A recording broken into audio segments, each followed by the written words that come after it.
শেখ হাসিনা অন্তর্বর্তী সরকারকে একটা চ্যালেঞ্জ ছুড়ে দিলেন।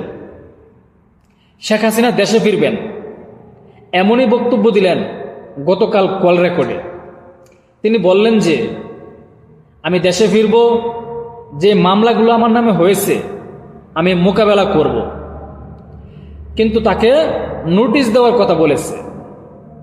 তাকে নোটিশ দিলে সে দেশে আসবে, এসে মামলা মোকাবেলা করবে। এখন যদি শেখ হাসিনা দেশে ফিরে, তাহলে এই অন্তর্বর্তী সরকার দেশকে কন্ট্রোল করতে পারবে, ব্যালেন্স করতে পারবে নাকি পারবে না? আপনারা কি মনে করেন কমেন্টে জানাবেন। 2007 সালে শেখ হাসিনাকে অ্যারেস্ট করে সংসদ ভবনের পাশের একটি বাড়িতে গৃহবন্দী রাখা হয়েছিল। এখন প্রশ্ন হচ্ছে, শেখ হাসিনা যদি আবারও দেশে ফিরে, তাহলে শেখ হাসিনাকে অ্যারেস্ট করে কি কারাগারে নেওয়া হবে নাকি আবারও গৃহবন্দী করা হবে?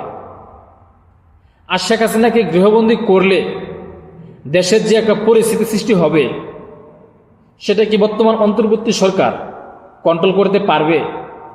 কেননা যে একটা টান টান উত্তেজনা রাজনীতির মাঠে, সেখানে যদি আবারও শেখ হাসিনা ফেরত আসে, তাহলে দেশের পরিস্থিতি কিন্তু ভিন্ন রকম হবে।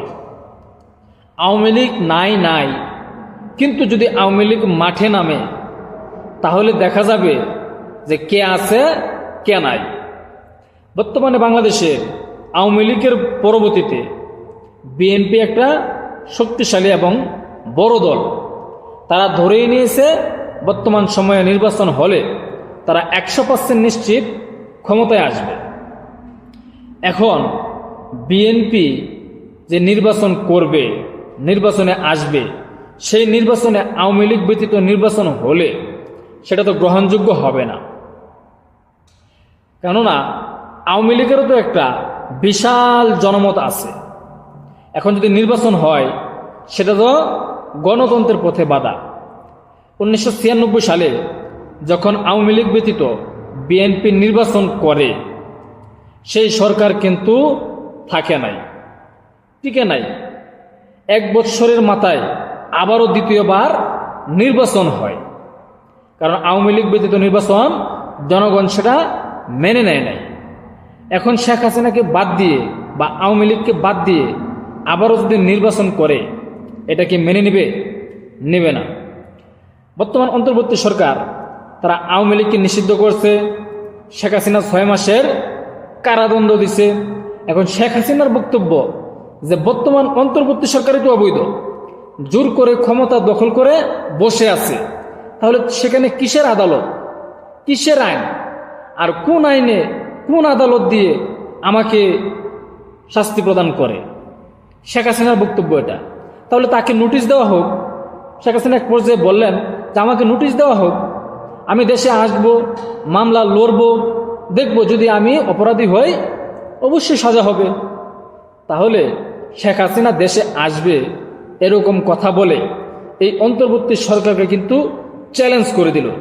এখন এই অন্তর্বর্তী সরকার যদি পারে শেখ হাসিনাকে দেশে এনে দেশ কন্ট্রোল করতে, তাহলে হবে আরেকটা রাজনীতির মাঠে ভূমিকম্প। এখন আমার মনে হয় না যে শেখ হাসিনা দেশে আসলে এই অন্তর্বর্তী সরকার দেশ কন্ট্রোল করতে পারবে। এমনিতেই তো পারতেছে না, তারপরে যদি আবার শেখ হাসিনা নিজে মাঠে উপস্থিত থাকে, তখন পরিস্থিতি ভিন্ন রকম হয়ে যাবে। তবে শেখ হাসিনা যেহেতু বলেছে যে সে মামলা লড়বে, তাহলে তাকে সুযোগ দেওয়া হোক, তাকে দেশে আসতে দেওয়া হোক, দেশে আসুক, আসলে মামলা মোকাবেলা করবে। মামলাতে যদি তার অপরাধ থাকে, সে যদি আসামি হয়ে থাকে, অবশ্যই তার সাজা হবে। কিন্তু 2007 যখন সে গৃহবন্দী হয়, তারপরে কিন্তু আবারও সে রাজনীতির মাঠে স্বয়ংক্রিয় হয়। এখন আবারও যদি শেখ হাসিনা চলে আসে, তাকে যদি আবারও গৃহবন্দী করা হয় বা কারাগারে নেওয়া হয়, তার মানে কি আওয়ামী লীগ আবার দেশে চলে আসলো, রাজনীতির মাঠে কিন্তু আবারও স্বয়ংক্রিয় হতে পারবে। এটা বাস্তবতা। তো চলুন দেখি যে প্রেক্ষাপট কোথায় গিয়ে কোথায় আসতে পারে, কোথায় দাঁড়াতে পারে। এই জিনিসটাই আমরা দেখব পরবর্তী স্টেপে। অপেক্ষায় থাকুন। আসসালামু আলাইকুম।